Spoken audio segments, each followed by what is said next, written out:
So here's the situation, you see. There is no, the whole idea of self-improvement is a will-o'-the-wisp and a hoax. That's not what it's about. Let's begin where we are. What happens if you know beyond any shadow of doubt that there is nothing you can do to be better? Well, it's kind of a relief, isn't it? Now, you say, well, now what will I do?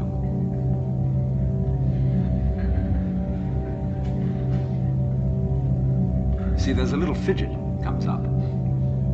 Because we're so used to making things better, leave the world a better place than when you found it, sort of thing.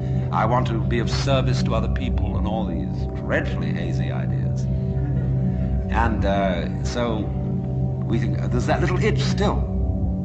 But supposing instead of that,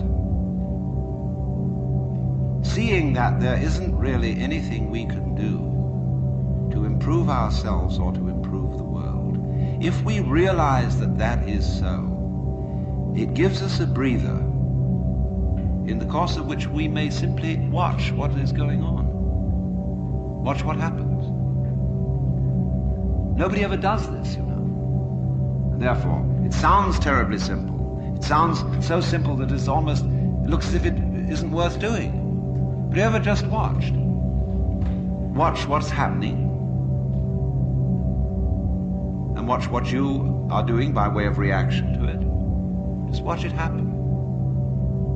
And don't be in a hurry to think you know what it is. In other words, people look at and say, oh, that's the external world. Oh, how do you know? The whole thing, from a neurological point of view, is a happening in your head. That you think there is something outside the skull is a notion in your nervous system.